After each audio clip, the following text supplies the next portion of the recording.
Karena kalau pagi, doa pagi di sini. Doa pagi itu saya di sini benar-benar Tuhan itu sering berbicara sama saya. Ya. Terus soal makan gratis ya, makan gratis. Saya ini dikasih tugas Pak Musa, Bu dari Tuhan, itu tongkat estafet makan gratis kan nyerahnya sampean. Lah aku yo tak pikir ini karo danane saudara. Ora ya. Diserahne tok. Pertama wong 30 gak apa-apa ya, 30, 40, 50, sampai 75, 100. Nah kemarin itu 300 ya. Waduh aku. Lah saya ini janji sama Tuhan, pokoknya aku kalau memandikan jenazah di yayasan dapat PK. PK-nya tak nggo mangan gratis. 5 minggu berturut-turut itu enek wong mati terus ya. Kayak gini. Waduh Tuhan, lah nek ngene carane lah ya wong cari bantek. Wis gak Tuhan, saya gak mau PK-ne wong mati gak dari itu. Saya mau yang dari berkat yang lain ya. Nggak tahu nih terus iya carane ya. Tuhan masih memberi kesehatan saya. Saya jual pepes tuna terus terang ya. Para langganan saya yang beli itu saudara sekalian itu sudah membantu makan gratis di sini karena keuntungannya saya buat biayai makan gratis di sini. Nggak saya ambil. Aku mau karena aku wis bernasar itu PK-ne wong mati tak kayak gini berminggu berturut-turut jalan suwe-suwe. Pakai kok lah jontek mencaruban ya. Saya ngomong, "Mah Tuhan wis gak usah PK, aku berkati." Nah terus dari mana ya? Terus terang saya sama Pak Musa itu urunan, Pak Musa bagian nasi sama minuman ya. Terus saya bagian itu lawuhe. Lawuh 30 gak apa-apa, saiki wong 300 ya. Nah, tapi Tuhan itu baik ya. Tuhan selalu mencukupi. Terima kasih karena mulai ada donatur yang menabur. Baik tadi dapat taburan kerupuk sama telur, terima kasih Bu Tuti, juga Pak Heri yang sudah menabur. Saya percaya kalau ini pekerjaan Tuhan semuanya berjalan. Saya ngomong sama Pak Musa, kok aku tak ngomong yang moro tuamu ya, tak kone nyontek dana, ora usah, gitu, gak usah. Kalau ini memang dari Tuhan pasti ada, betul ya. Kalau saya melihat ya di sini terus terang Om Hani, ini saya dapat waktu ke Jogja itu saya dapat berkasnya ya tadi. Kemarin itu Tuhan tuh sampaikan ya, kalau saya melihat hari Rabu makan gratis itu sungguh luar biasa. Saya merasakan itu surga itu turun ya. Saya di Jogja itu bahasa Inggrisnya saya nggak tahu ya. Saya nggak tahu, pokoknya aku butuhku melok, apalagi aku ki wong desa ya. Seorang istri yang nasibnya terlunta-lunta ya, dikhianati suami, tapi saya tidak masalah, saya tidak pernah mengkhianati saya. Tuhan bicara gini, di sana itu kan judulnya itu ya, kalau saya tangkep ini wong sederhana nangkepnya, ini keturunan Ismail sama keturunan Ishak itu sama-sama ngumpul pulang di rumah Bapa ya. Waktu kita di sana dengan hamba-hamba Tuhan yang dikaruniai kenabian itu kita panggil keturunan Ismail untuk pulang ke rumah Bapa, pulang ke rumah Bapa ya. Kita nggak ada kamu keturunan Ismail, aku Ishak, enggak. Kita sama-sama adalah keturunan Abraham. Dan di situ kita semua merindukan supaya Ismail dengan keturunan Ishak itu bersatu. Terus saya melihat di sini itu ya, terus terang saya bersyukur ya.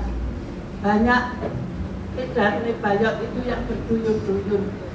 Mereka mau bergabung, ngomong sama Pak Musa, kok aku mau gabung, potong rambut lagi. Pertama 3 orang, sekarang 4 orang. Pak Musa langsung katakan, gak apa-apa gabung, tapi kami nggak ada uang bensin. Terus terang yang semua yang terlibat di sini gak enak sih diopai ya. Mbak Sarmila, saya bersyukur, terima kasih Mbak Sarmila ya. Itu waktu pertama gabung di sini sana ya, saya yang ngajak, sekali-kali melok di Norgo ya biar tahu. Begitu dia tahu pelayanannya Musa seperti apa, dia mulai motong-motong ya. Saya nih termasuk saya ya ikut memiliki lah, meskipun bukan saya yang tapi saya gabung ini saya juga ikut memiliki dan ikut menjaga. Jangan sampai yang tergabung di sini itu mereka kecewa karena uang ya. Terus terang Pak Musa, saya ngomong sama Mbak Mila ini, aku lancang, saya ngomong Mbak Mila setelah selesai acara, sampean bantu nang kene hitung-hitungannya piye ya. Terus terang kalau saya ini gak dipayu, bahkan saya keluar tenaga, keluar uang untuk nama Tuhan itu dimuliakan. Sampai nek biasanya motong piro nek kene ya coba tok reken sakmono hitungan coba potong piro kowe hitung mbek Pak Musa. Tapi Tuhan itu begitu luar biasa ya. Setelah itu Mbak Mila kan seneng video sing anu itu setelah dia diperhatikan di rumah. Ya waktu pulang dari sini kok Musa juga ngomong, nang kene piye hitungane ya, aku karo Bu Susi ki urunan untuk memberi makan orang ini ya. Ini pesan Tuhan yang disampaikan. Terus Mbak Mila itu telepon saya tuh nangis, Bu, aku mau gabung, aja mbok omong ke Musa, gak njaluk upah ndak. Ternyata di situ Tuhan celekkan saya kalau pelayanan itu bukan hanya di gereja, kita bisa pelayanan di luar gereja. Saya bersyukur, terima kasih Mbak Mila. Semoga Mbak Mila nggak apa ya. Apalagi Mbak Mila ngomong, aku gak hitung-hitungan mbek Tuhan. Tuhan kasih aku 7 hari, 1 hari aku persembahkan pada Tuhan. Kok caranya Tuhan berkati aku, biar aku percaya Tuhan itu tidak menguruskan. Mbak Mila sampaikan itu sambil nangis. Saya Tuhan terima kasih, Tuhan kirimkan anak-anak Tuhan yang benar-benar terbeban untuk kita ini dapat melayani warga Caruban ya. Meskipun gereja-gereja itu mencibir pelayanan kita ya, tapi percaya kalau Tuhan yang perintahkan itu akan membawa keselamatan bagi jiwa-jiwa. Bersyukurnya dengan adanya kegiatan di sini ada 3 orang yang memutuskan diri untuk ikut Yesus ya. Saya bersyukur sekali. Juga kalau emas-emas yang dari Madiun potong rambut itu ya, itu tanpa jalur, dia tuh bahkan baik orangnya. Kemarin ke situ, ada apa Mas? Enggak, mau cari masih ada yang ngantri mau potong apa enggak. Itu kalau bukan Tuhan yang mengirimkan mereka ke sini, ngapain jauh-jauh Madiun Caruban gak itu upah, keluar tenaga. Terus saya juga bersyukur Oma ya, Oma kirimkan dari Papua ke Caruban. Kalau di tempat saya katanya gak sampai 2 minggu, ini sampai 6 bulan lebih ya, kerasan ya. Itu yang membantu saya kalau gini ini sudah umyak. Untuk persiapan besok tuh Oma itu juga umyak ya. Saya bersyukur sekali, Tuhan itu baik, luar biasa ya. Terus Oma ini kasih tahu saya gini, Oma ya, kalau panggilnya juga Oma, itu bapak-bapak yang dari Madiun itu kalau ngasih makan jangan suruh di depan, kita sendirikan. Mereka kan sudah mau bantu kita cuma-cuma ya. Jadi Oma itu yang telaten itu didewek untuk bapak-bapak ya. Terima kasih Pak Hani, luar biasa. Saya mendapatkan, meskipun aku ki wong iya ya wong tuwek. Tapi saya bisa nangkep bahasa Inggris, saya gak iso paham. Aku ngomong itu apa artinya ya?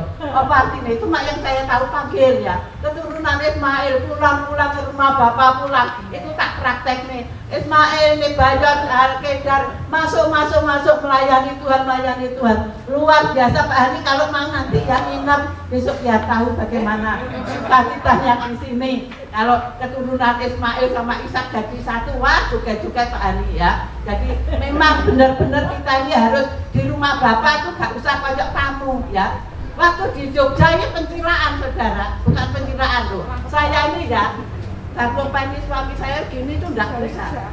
Pencilaan di sana penyembahan mulai jam 9 sampai jam 3 sampai jam 3 break.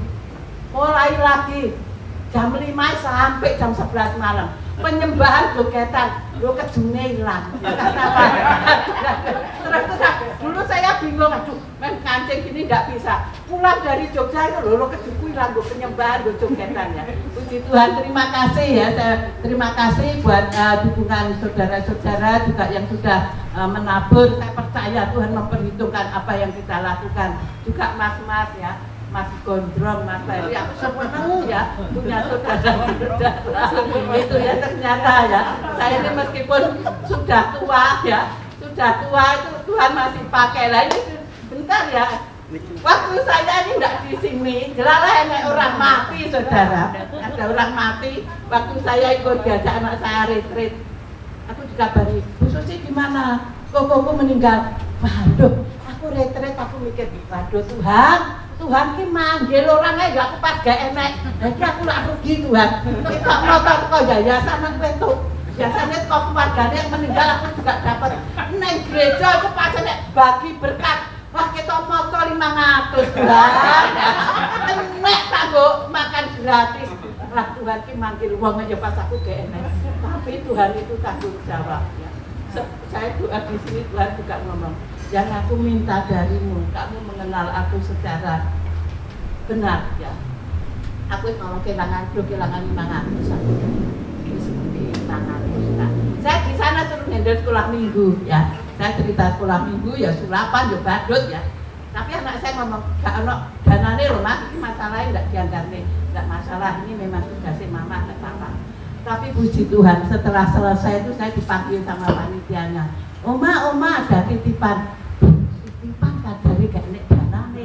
Tak buka sampai kamar. Waduh cek, gopek cek. Wes Tuhan gak gelem utang ya. Waktu itu setelah saya pulang gado ya. Balik mau pulang itu ipar saya ngomong, "So aku titip so."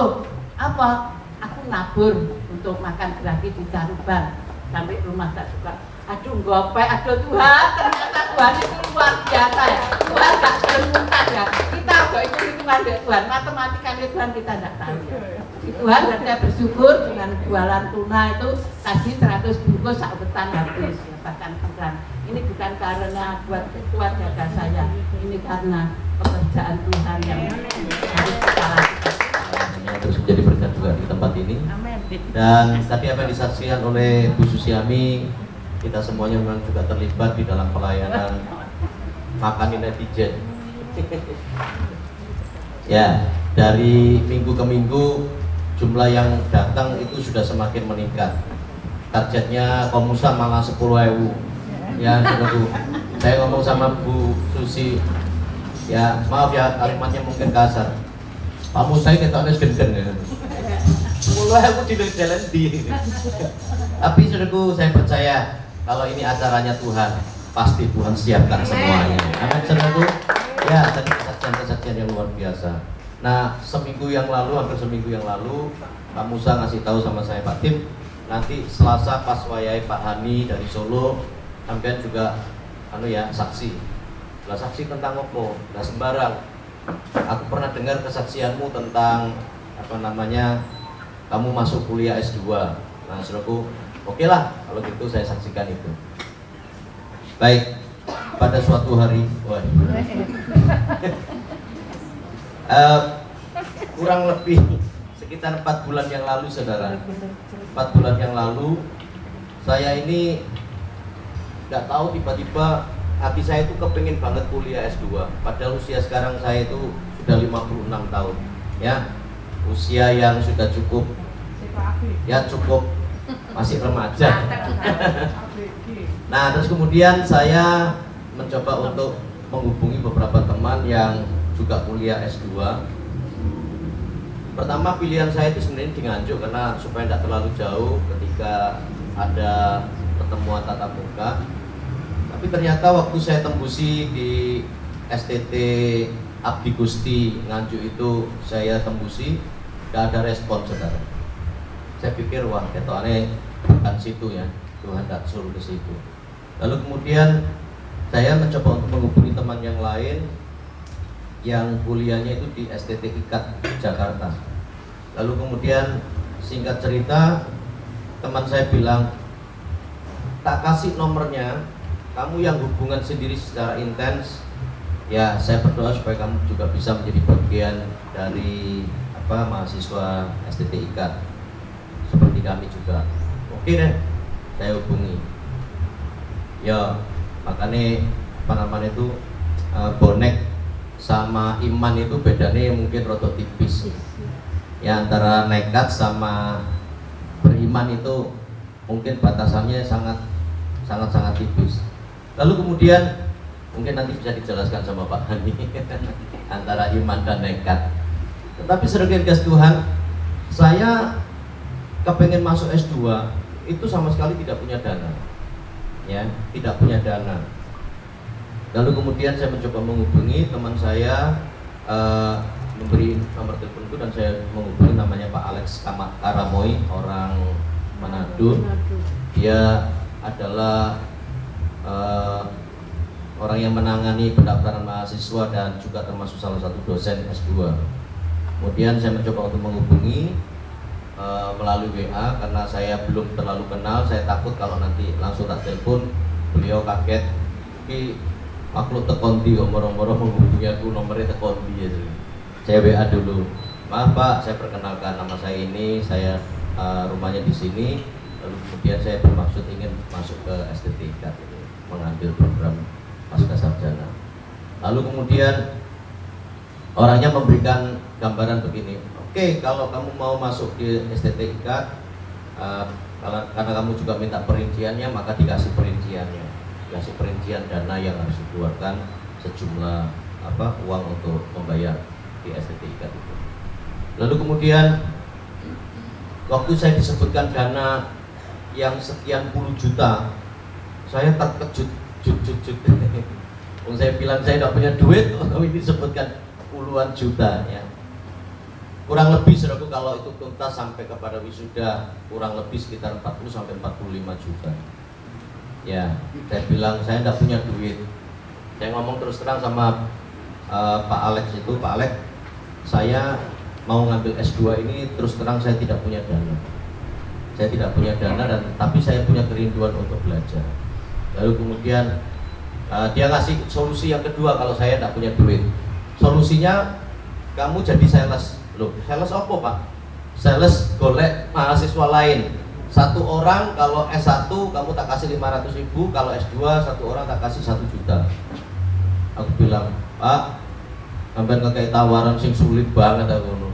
Golek uang kuliah S2 STT itu kan bukan hal yang mudah.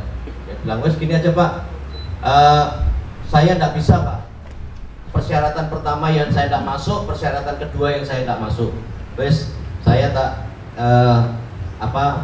mengundurkan diri. Ya saya bilang gitu. Lalu Pak Alex sudah komunikasinya terputus beberapa saat. Ternyata beliau telepon lagi, Pak Tim, saya lihat kamu kok ketoni serius banget kepengen S2. Ya kalau hati saya kepengen banget, tapi saya terbentur oleh dana. Saya bilang gitu. Oke, sekarang gini aja, sampean punya duit piro? Oh, ditanya tuh itu. Nah, kalau saudara ditanya gitu kan bingung juga kan? Ditanya seperti itu. Saya ini duit ndak duit, duit ndak duit. Maksudnya duit ndak duit itu sebenarnya saya punya, tapi saya tidak punya karena semua dana itu terserap untuk anak saya kuliah dan juga anak saya yang sekolah di luar kota. Jadi punya tidak punya. Nah, saya ditanya seperti itu saya juga bingung-bingung. Lah Pak, ya segini aja Pak, ini saya terakhir Pak ya, kalau misalnya saya tidak boleh juga tidak apa-apa, saya tidak ngoyo karena saya lebih mengutamakan anak saya kuliah. Begini Pak, saya tiap bulan bayar 500.000. Nah hitung kalau 2 tahun, kan S2 itu kan 2 tahun, itu sekitar berapa itu? 12 juta ya, 12 juta ya. Oke, jadi sekitar itu yang bisa saya bayarkan ke pihak itu. Macet lagi saudaraku. Wah, beberapa saat terputus lagi. Nyambung lagi saudaraku. Pak Aleknya telepon lagi.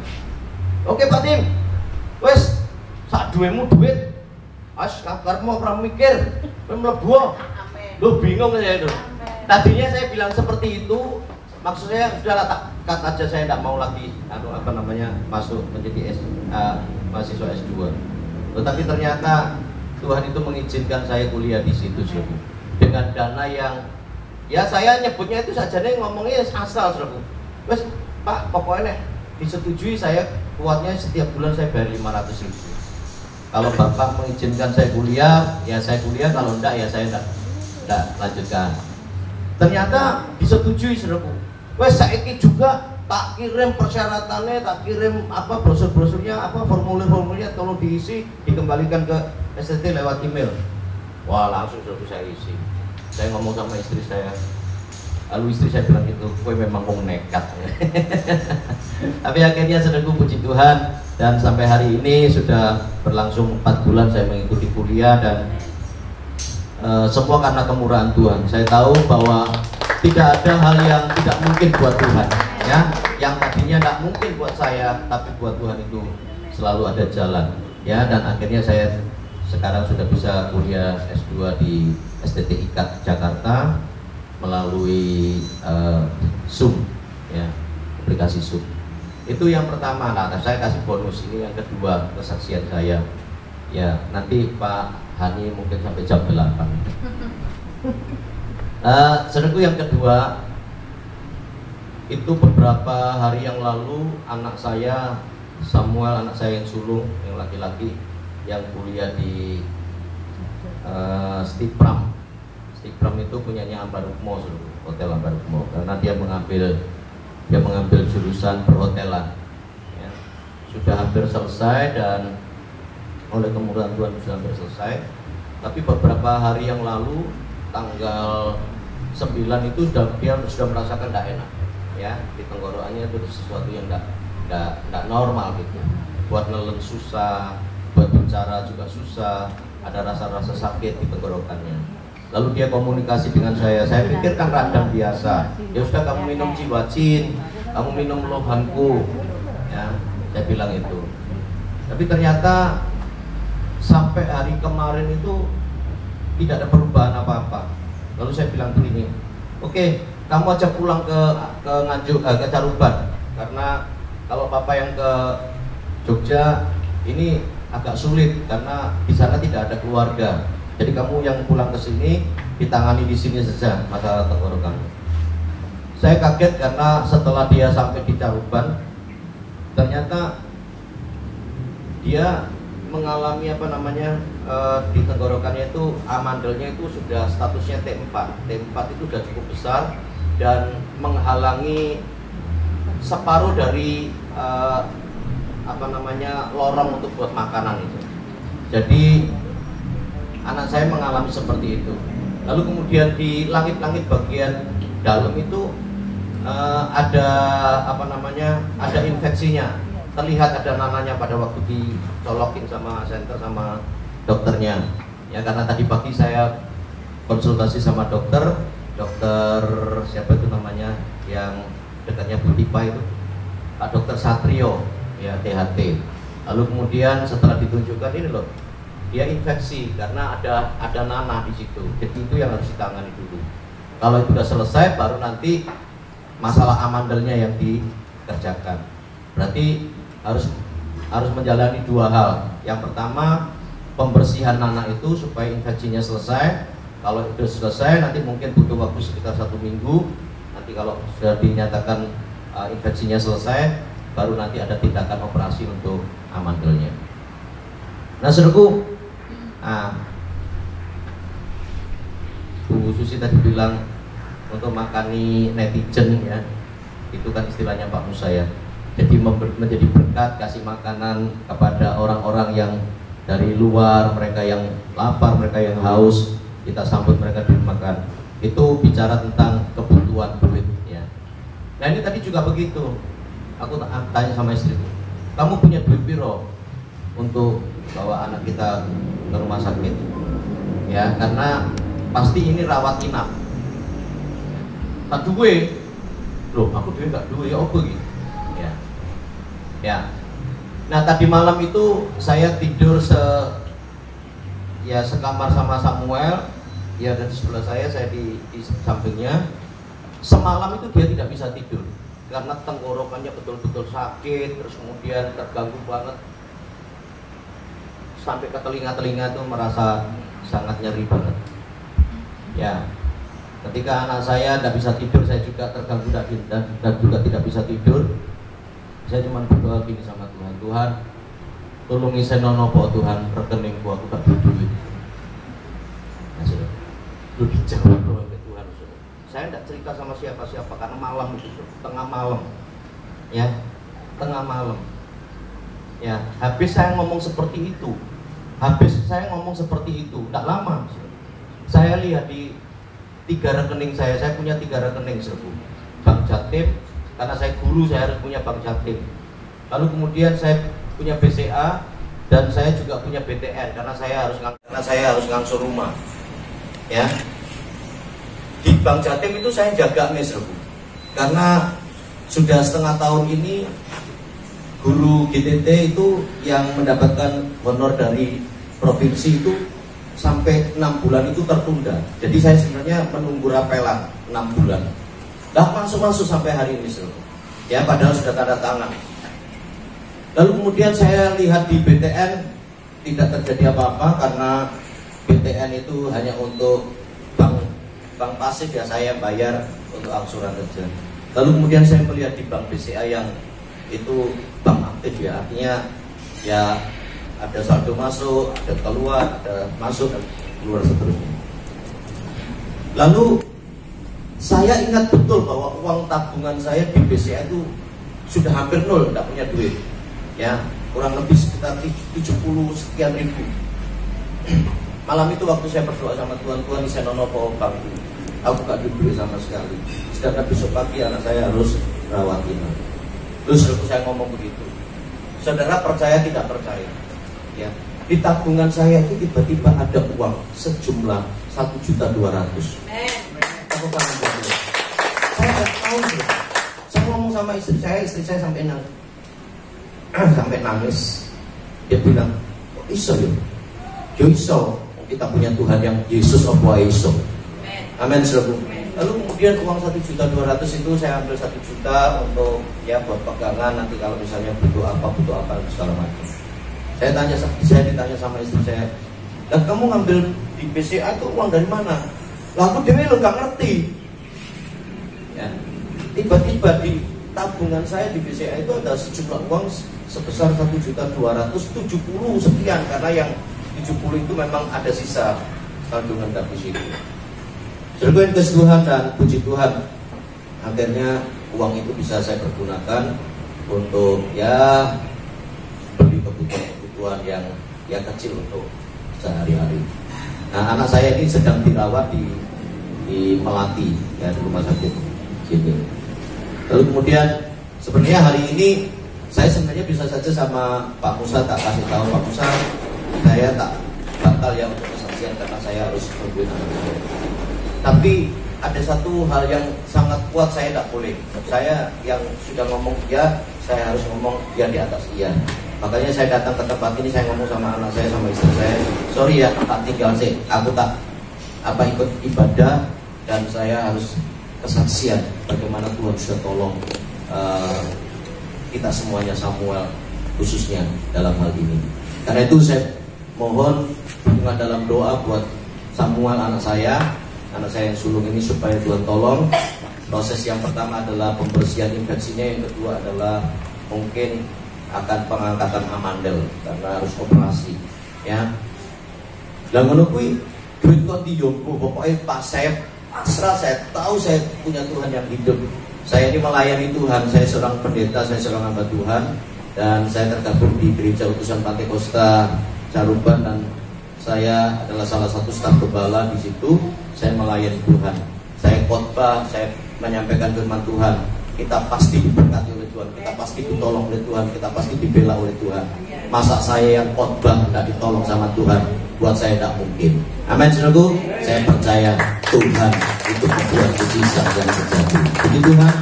Panjang lebar saya sudah menyampaikan kesaksian ini. Mohon maaf bila waktunya saya sudah banyak sita. Dan selamat beribadah, lanjutkan dalam pelayanan firman nanti, dan kita percaya kita semuanya diberkati oleh Tuhan. Amin, saudaraku. Puji Tuhan, saya kembalikan.